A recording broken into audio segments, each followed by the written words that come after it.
Okay, folks, welcome to Sunday Night Futures Live. I hope everybody had an awesome Christmas, an awesome Hanukkah, Kwanzaa, Festivus, whatever you celebrate. I hope you had a good one. And Happy New Year. So, this is going to be the last Sunday Night Futures of 2025.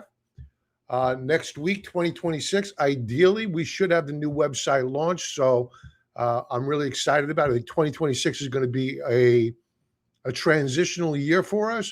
So I hope you will be around to enjoy the ride.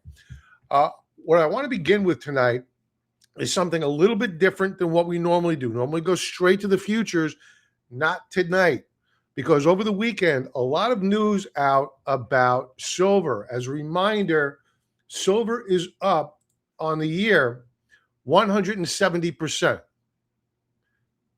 Relative to gold, which is up 72% on the year. So silver is dramatically outperforming gold now by a long shot.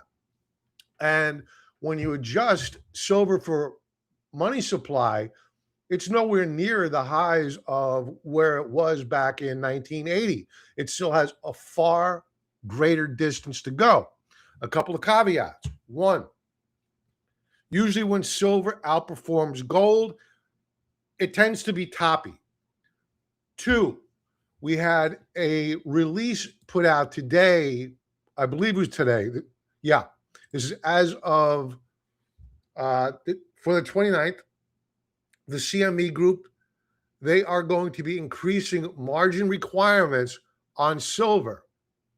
So what that tells me is that A, the CME group is concerned about the volatility in silver, speculation, and B, probably a lot of the big banks which have been short the paper silver, the paper gold, are probably getting squeezed to death.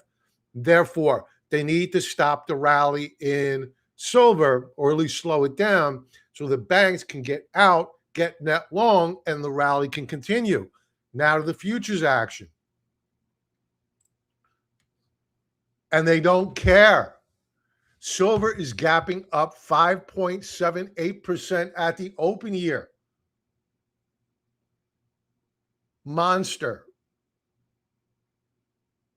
We're going $100.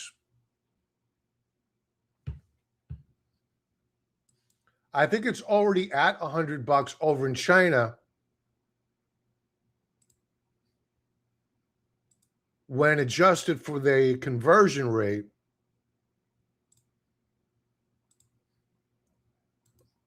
I thought for sure we were going to get a gap down.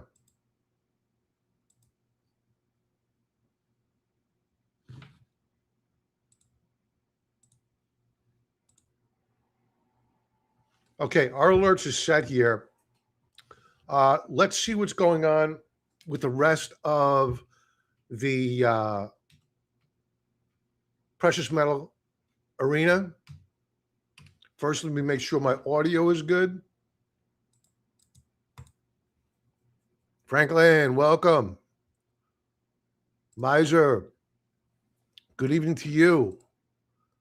Will Anger, thank you very much. I appreciate that. Thank you. It's a lot of work. I'm very excited. I'm sure there's going to be bugs, but we'll work through them.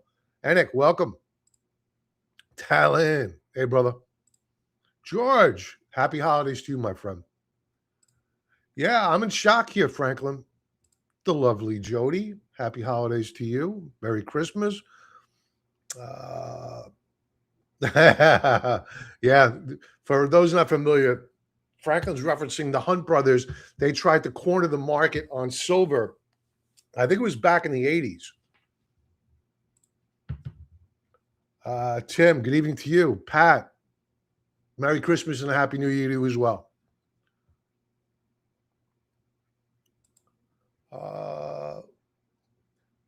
I don't know.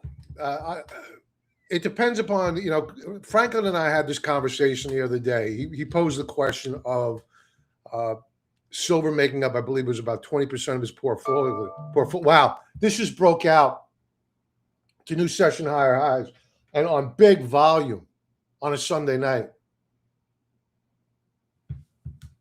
You're looking at a short squeeze here on silver.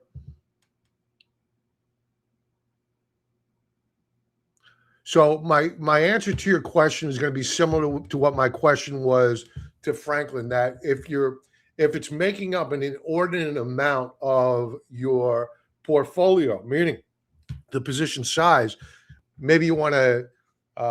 If you, I don't know if you have the physical or not. If you have the paper, maybe you could sell calls against the position. Um, if you if you if you own the paper, maybe you want to use a trailing stop loss order, let the market take you out. Like this is a perfect example of you're going to get these bursts up higher. And then all of a sudden, one day, you're going to get a bearish reversal bar on the day. It could be up 5-6% on a day and then close down on the day. That trailing stop will reset at the highs of the day and you get taken out. Um, Ideally, just off of those highs. So that way you capture a lot of your gains. So, and if it's really a large portion of your portfolio now, this to me, especially with the CME tightening up margin requirements, this kind of tells me that the long knives are out for silver right now. Maybe you want to make a little bit of those profits rebalance your portfolio a bit. So, those are my thoughts. Thoughts on ZSL calls out 3 months? Is what's that the leveraged? Yeah. If you feel comfortable with it, that's fine. It all depends upon your position sizing and the size of that position relative to your portfolio and where you're at in your retirement.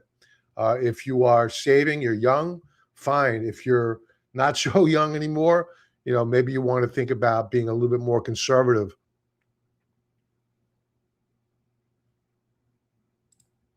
I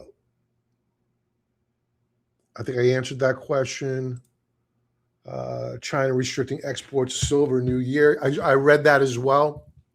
And that's where I read that it priced in their onshore currency, I believe it is, whatever it is, yuan or yen, whatever the hell it is. Not yen, yuan or renminbi.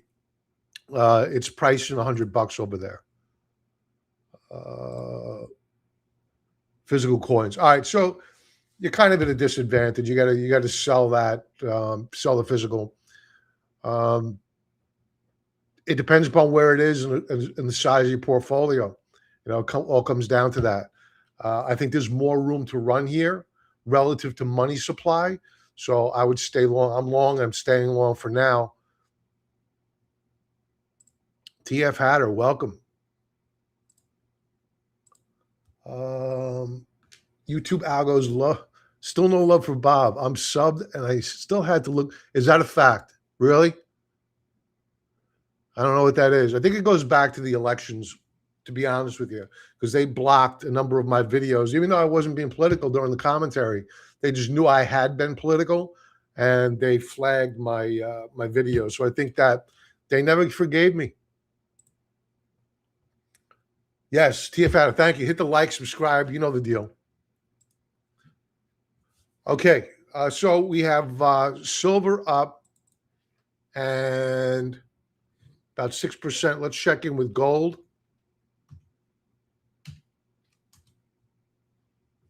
Gold moving up about 1/3 of a percentage point off of its highs. Palladium, we were long of palladium. I sold that. Wow, look at this move up. Nearly 5%. Just hit session highs, now up 5 point. Seeing squeezes here. Palladium very overbought daily time frame, as is silver, to be fair. So if these are short-term trades to you, again, trailing stop loss orders, let the market take you out. Longer term, I think we go up higher. PL platinum moving up 2.85%. I got to take a look at the dollar, and the dollar is opening. It's technically up relative to the close. Actually, no, I'm sorry. I stand corrected. It is now down relative to the close on Friday, fractionally. It drifted up after hours. Now it's fading. This is if the dollar weakens up here, and I'm bearish on the dollar. It's only going to fuel the rally in gold, silver, platinum, palladium because they're all priced in US dollars. So that's why the dollar matters so much for these trades.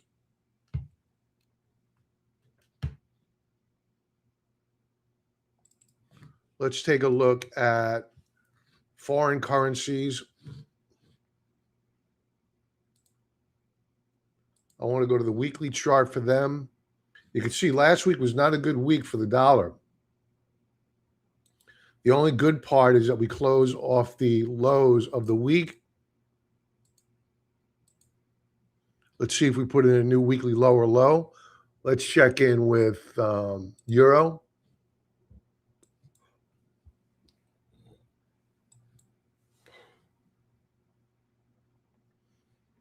I'm not sure why it's showing down right now, maybe off of its highs. Yeah, that's what it is. So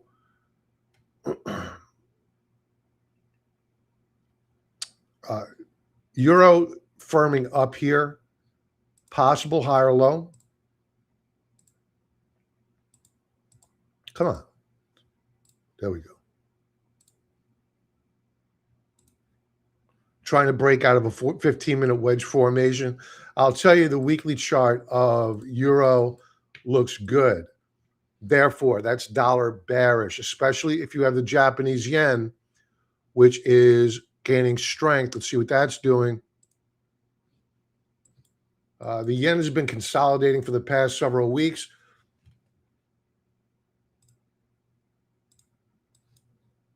And we may be seeing a reversal bar here, 15-minute time frame.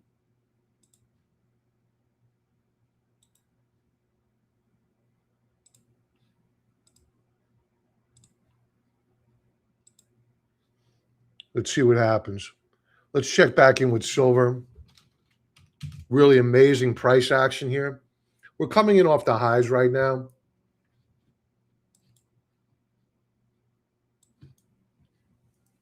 It looks like the news out of China is having more of an impact on silver than what is the tightening margin requirements. Yeah, they're selling strength now.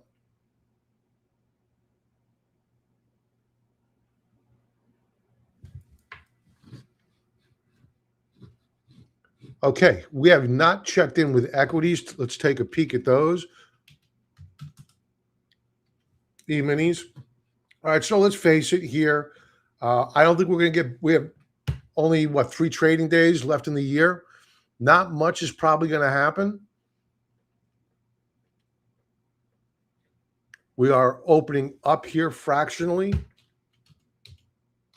NQ opening up fractionally as well.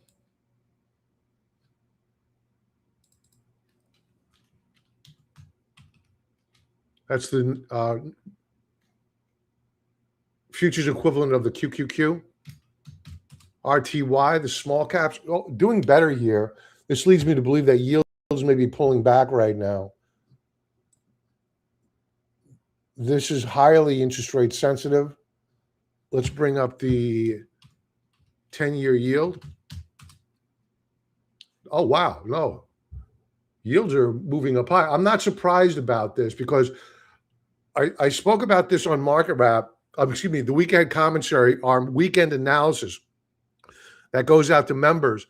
And the breakout on the 10-year yield happened 3 weeks ago, and we've had 2 consecutive retests of the breakout point, and perhaps we're beginning to see the next leg up here. That would be the continuation breakout on the 10-year yield. So we're opening up, now down. We were just up. What happened? We were just up 1/3%. Now we're down. Look at that gap lower.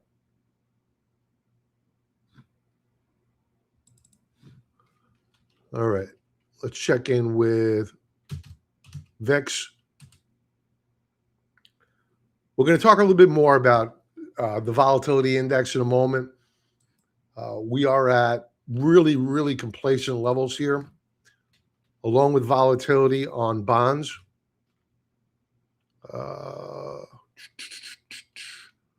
Let's go back to silver really quick. I know there's a lot of interest tonight.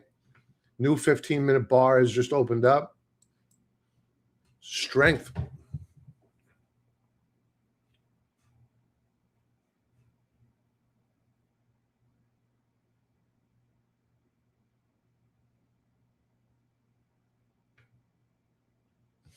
If you look down here, that little widget tells you the percentage of selling, and this is being dominated by buyers right now. In essence, there are no sellers.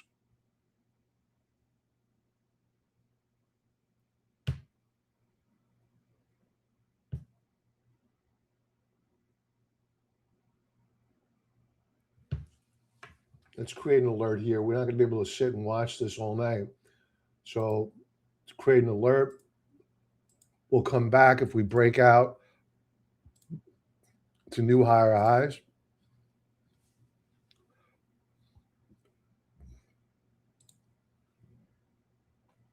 Gold and silver up, metals up, Dixie up.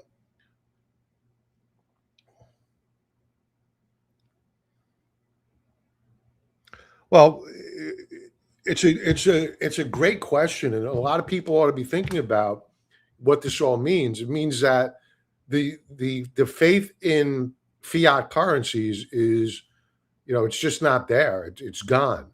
So we went through a period from 1980 to present where we haven't had a major bull run in silver during that time frame.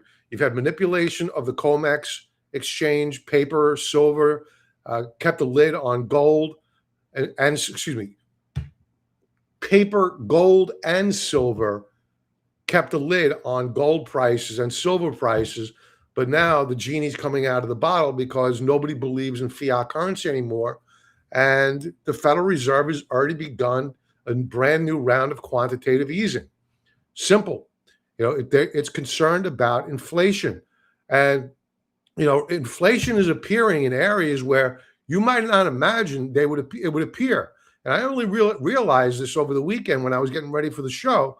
And where you're seeing a tremendous amount of inflation is in DRAM prices. Those are memory prices, and the biggest producer is, I believe, Micron. And you could see this chart here. Micron is usually a sleepy, stodgy stock, but it's in fuego because DRAM prices are ripping through the ceiling. So what does this mean? Well, it means that the data centers are driving up the cost of energy, DRAM prices, and the utility sector, while it's pulled back off of its high, XLU, has been in an uptrend. This does not mean that prices are not going up on utilities. They are going up. So are the costs of those chips. And who's going to pay for them? We're going to pay for that. We're going to pay for them when we get our new iPhone. We're going to pay for it when we get our new computers. We're going to pay for it when we get our electric bill. So this is just a new style of inflation that we haven't seen in a very long time. And that is what gold and silver are telling us. And don't forget, in May, we have a new Fed chief coming in, and he is not going to be hawkish. He's going to be very, very dovish. That's why you can't be short this market going into May. Or April, for that matter, because they're going to front run the new Fed chief.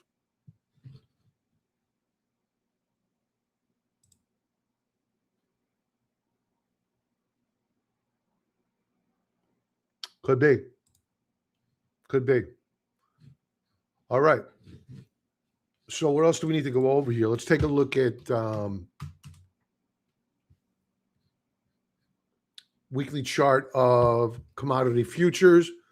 Soybeans, not looking good here. Avoid. Corn, looking better. Looking better. They broke out last week. Corn broke out last week, looking very good. Wheat,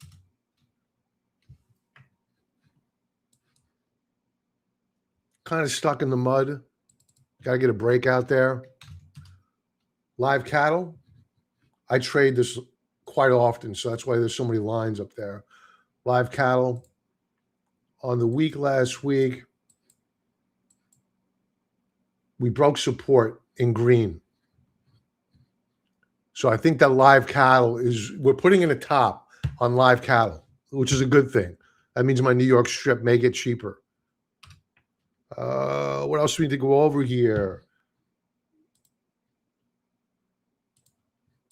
Crypto. Are we seeing follow through in the crypto markets?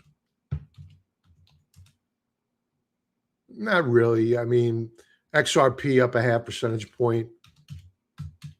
Bitcoin up fractionally. Not much to talk about here. So that is the futures. Those are the futures. Silver. Wow, we're about to break out to new session higher highs here. Let's give it a second, see if they punch through.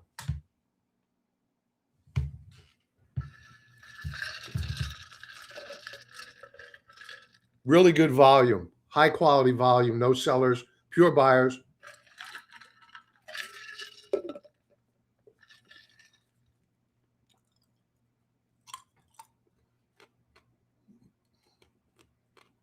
There they go.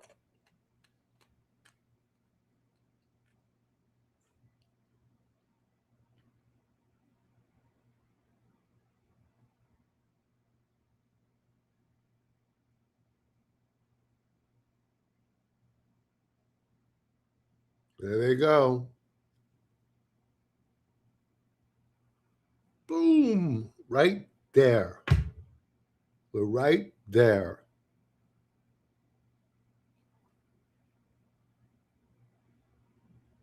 Still no sellers, pure buying. A little bit of apprehension at that new high.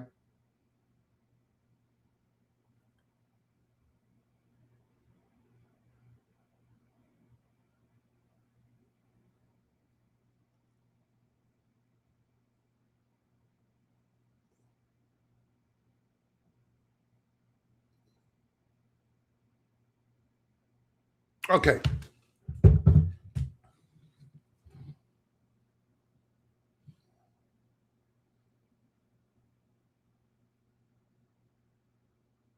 Okay. We'll come back. All right. Let me stop sharing for a second.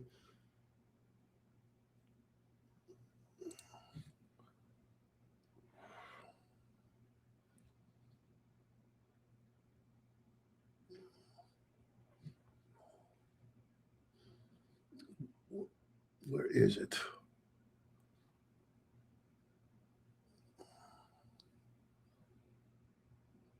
I lost my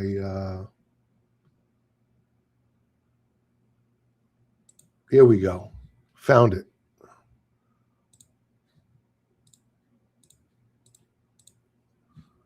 Okay, so we already covered silver,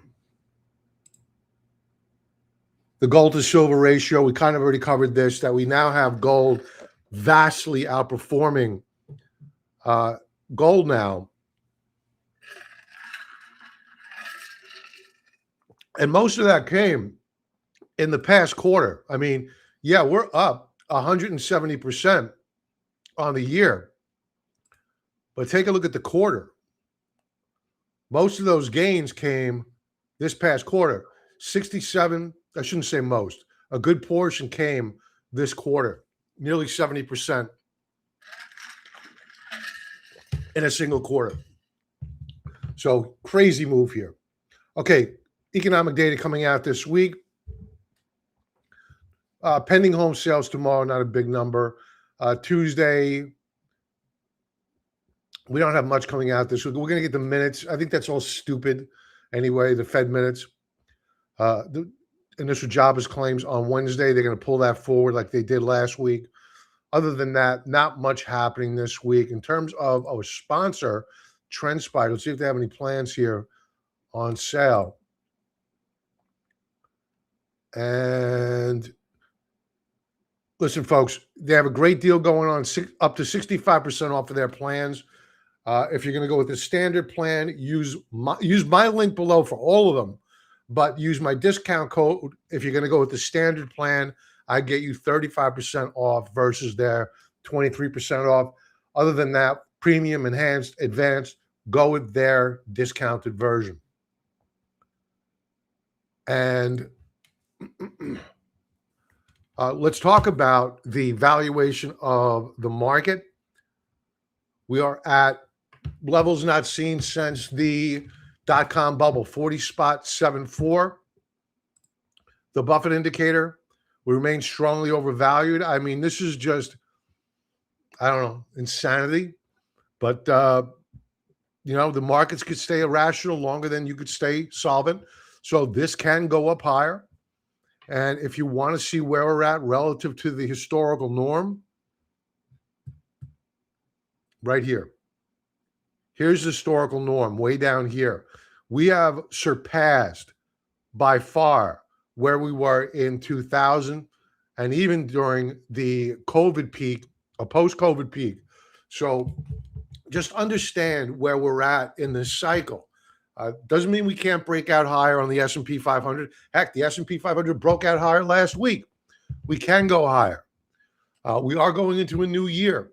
So you may see profit taking at the beginning of the year. They won't do it this year, so they don't have to pay taxes on it until the following year. So I would expect to see some profit taking in Q1. In terms of earnings coming out, we don't have much this week, but the forward-looking PE multiple, we remain elevated. So these are more real-time and rearview mirror measures of how expensive the market is. But the forward-looking PE multiple for the S&P 500 is 21.8, which is above the 5-year average of 20.0 and above the 10-year average of 18.7. So clearly not a cheap market by any metric. To be fair, we have come off the highs of where we were. We were above a 23 handle not too long ago on the forward-looking measure. In terms of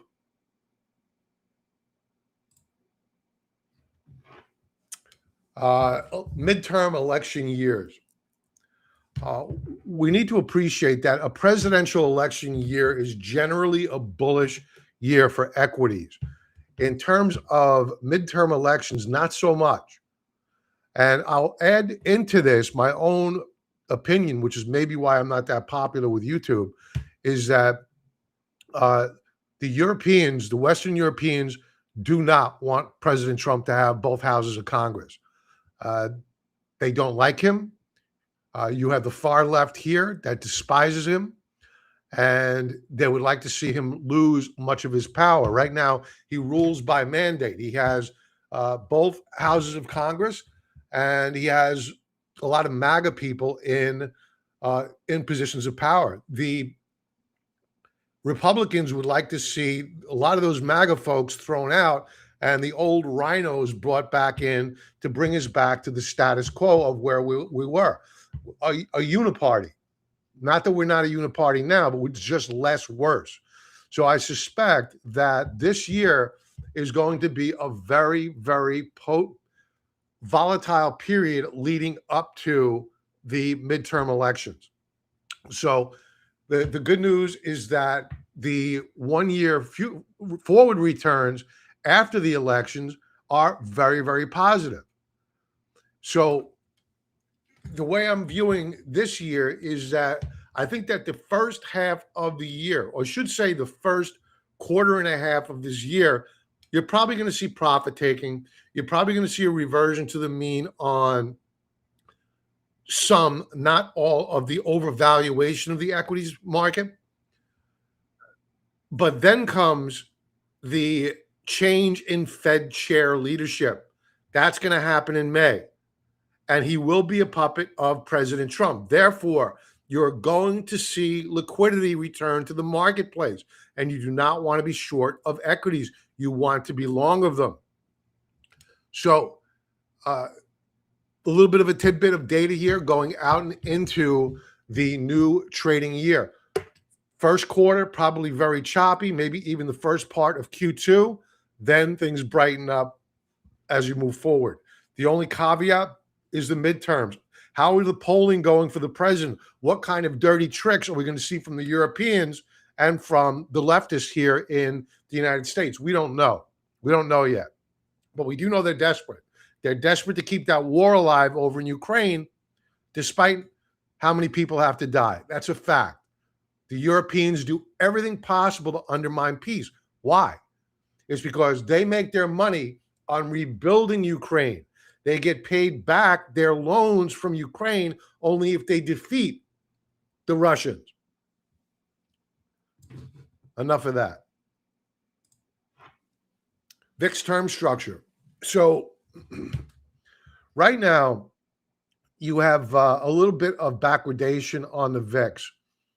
And we've only seen this a few times in the past several years. And at some point in time, we're going to get a reversion to the mean. Longer term, it doesn't mean much. It just means that right now, the volatility index is at really ridiculously complacent levels. And once we hit a 12 handle, which we probably will, and it could be before the end of the year, that's when we usually get a reversion to the mean. Let's walk through it. What does that mean? Well, the last time we were at a 12 handle, you had this massive run up.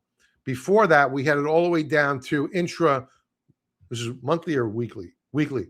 Intra-week, we went from a 12 handle down to a 10 handle, and that resulted in a massive spike up in volume. And then we reverted to the mean. We normalized. All right, so at some point in time, again, I think during Q1 of 2026, we're going to get that reversion to the mean. That does not mean that stocks don't go up from here. My guess is with the Santa Claus Rally that they do. The other risk to the market, and I talked about this last Sunday, is the MOVE index. So the MOVE index is the volatility index on bond prices. So if you have volatility on bond prices very, very low, lows not seen since back here in 2021, well, then that just sets you up for a reversion to the mean. And don't forget that you have a 10-year yield that's already broken out. And do we get follow through on that 10-year yield breakout? And what's going to be the reaction by not so much the mega cap names, but the smaller cap and mid cap names? So just something to be aware of that's out there in terms of risk. Now, let's take a look at some of the names that were asked for market wrap, and we'll jump into that. I'm probably going to give some time back here tonight because I don't have a lot more to go over. USAR. We will go back to silver, though. This is requested by Miser. There's nothing to like here.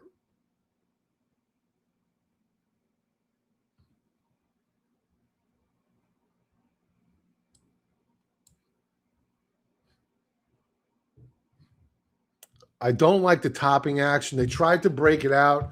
Had it closed above, this is a monthly chart. Had they closed it out about above 19, I would have been far more bullish on it. But now that they've driven it back down towards the lows of the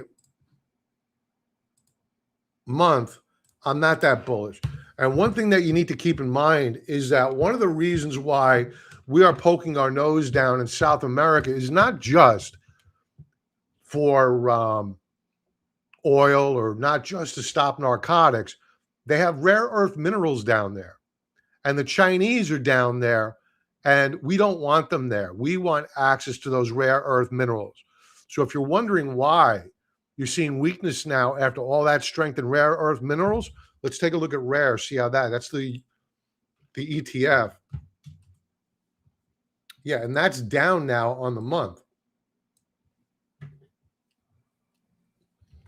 So a lot of the rocket fuel has come out of these names. So, this is not, I thought rare was, this is the wrong chart, folks.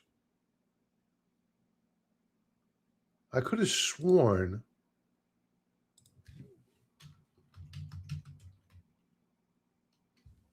REMX, sorry, it was REMX. REMX still looks good.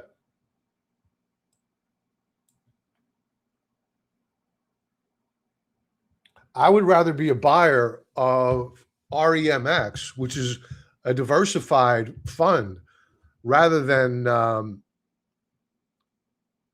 USAR.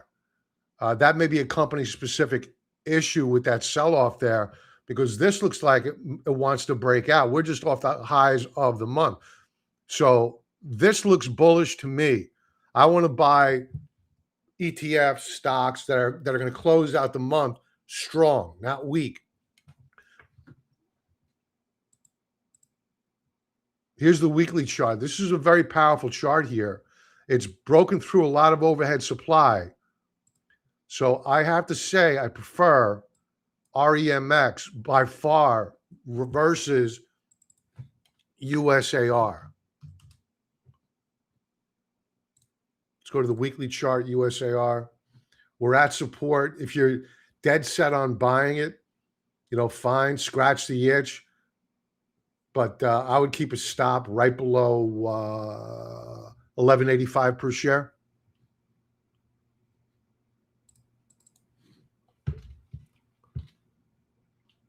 XOM for Lester.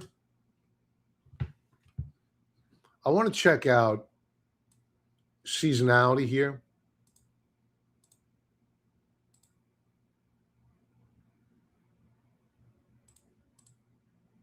All right, so seasonality on XOM, this is a lot of data.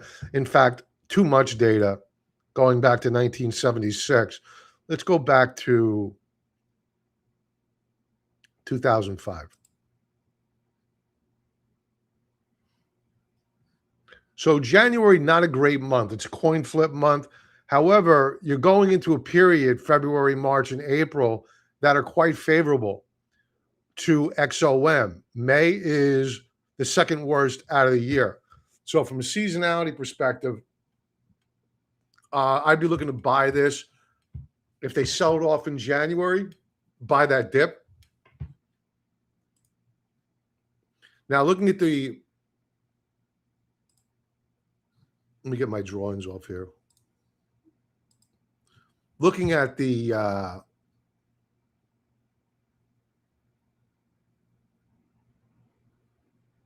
I want to clean this up a bit.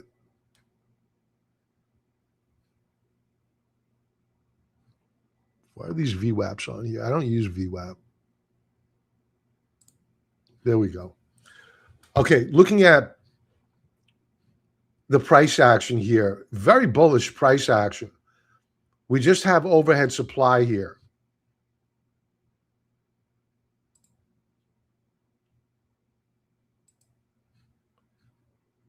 These are my drawings again. We've broken out, but I'm going to clear all this off.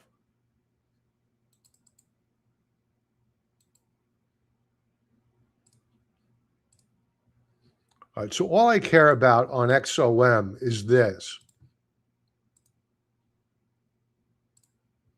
Do we break out? Or do we trade sideways in this range? We don't know yet.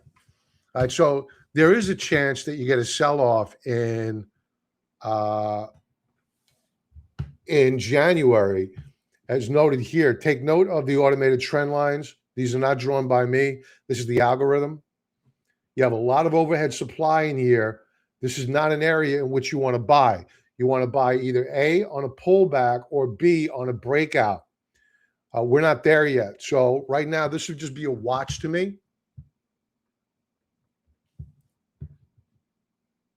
But I would revisit it in January. Open.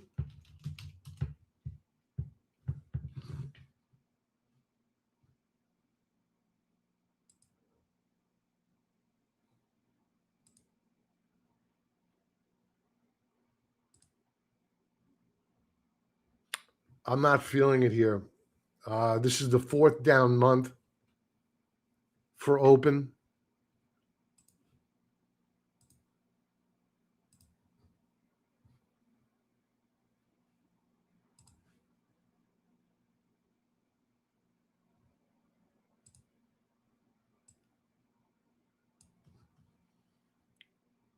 We are holding support,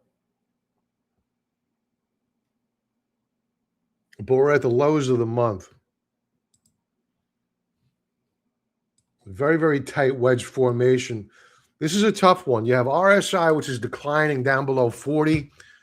We are at support.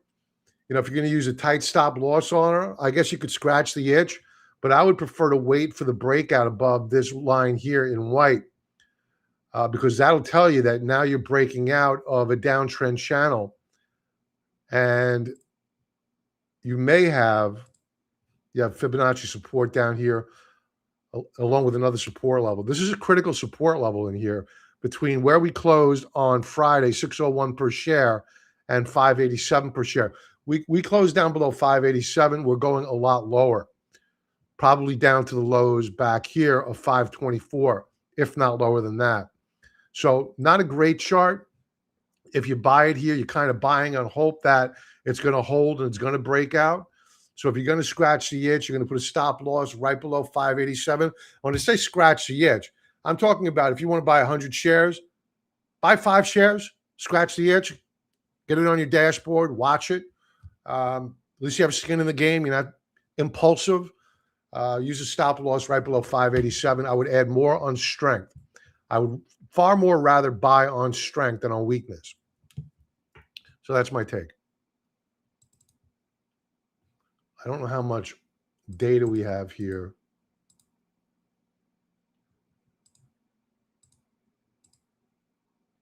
Only 6 years of data for seasonality, so we ignore that. Coinbase. Coinbase is a rough. Let's clean this up. This is nuts. Okay. So to understand Coinbase, you need to understand correlations, okay? And Sean, you listen to me all the time. God bless your soul. So, you know, for me, pretty much every time I talk about Coinbase, I always say it highly correlated with Bitcoin. So as goes Bitcoin, so goes Coinbase. Highly correlated. So Coinbase is weak. It broke down last week. Why? Because Bitcoin's been weak. So looking at this chart here, we are seeing a series of lower highs and lower lows. To me, this looks like you have more downside risk before we bottom out. What changes my tune is this. If we see strength in Bitcoin, which we may get, strength in Bitcoin, and we recapture 278.48, I'm a buyer. Me personally, I would be interested in buying Coinbase. It's a great company. It's got a lot to offer, but the correlation we can't ignore. We can't ignore the breakdown of the chart. Let's take a look at a daily view. Volume did weaken last week, which is good. Here's the daily chart.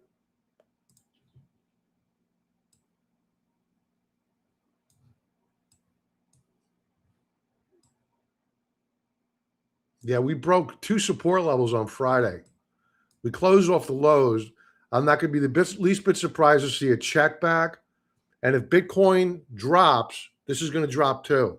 If Bitcoin rallies, maybe we gap up and recapture these 2 support levels. That would change my tune quite a bit.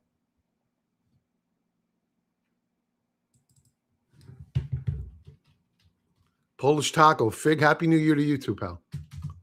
Figma. My developer talks about this all the time. Set me up with an account. I don't know what to do with it. Weekly chart, Figma. I think I've gone over this one before. Let's see if I have lines here. Yes, I have gone over this. It was in a downtrend channel.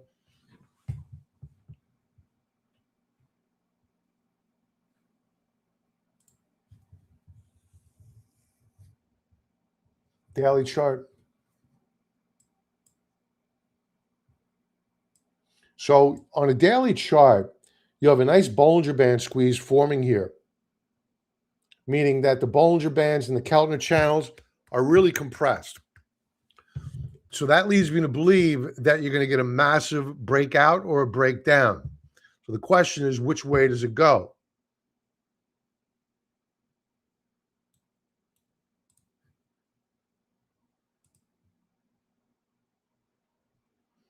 Now, the weekly chart,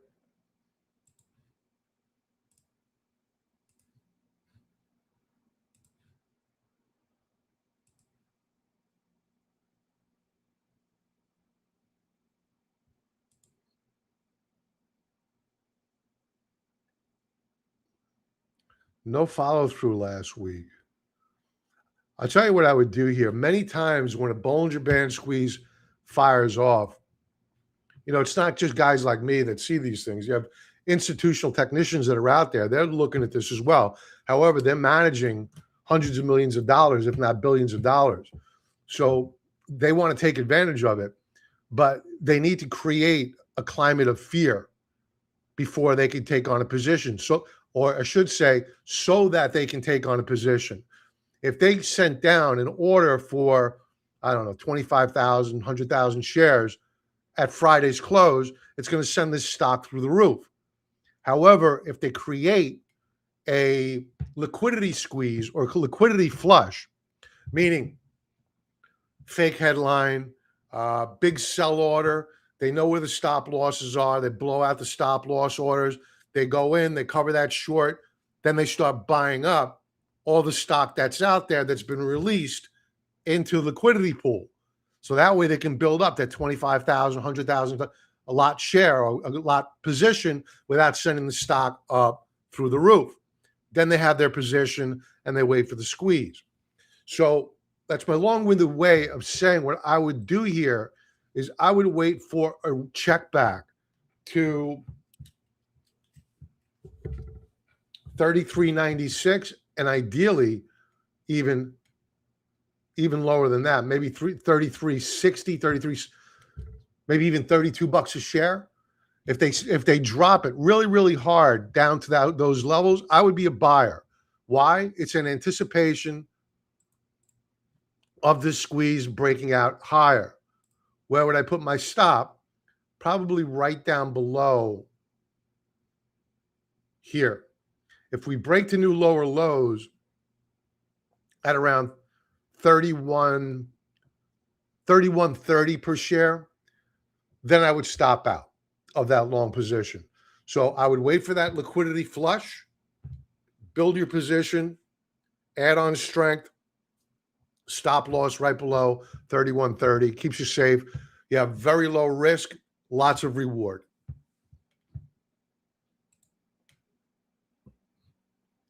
Let's go to comments. You are very, very welcome, Tim Miser, you as well. Tim, how about what an amazing week we just had? Hope everyone is well. Same to you, pal. Let's check back in with the futures action and see what silver's doing. So this is a continuation breakout pattern. If anybody's out there thinking about shorting silver right now, they're bananas. This is consolidating and probably getting ready for another move up higher, probably tonight before we all go to sleep. So for those of you out there thinking about shorting silver because it can't go up any higher, it can go up higher. So please don't fight the tape. All right, guys, everybody have a great evening. Have a happy new year, and I hope everybody has a very, very profitable week. Please don't take any big positions because it's going to be very, very light volume. And that's it. Have a great night. I'll talk to you soon. Be well.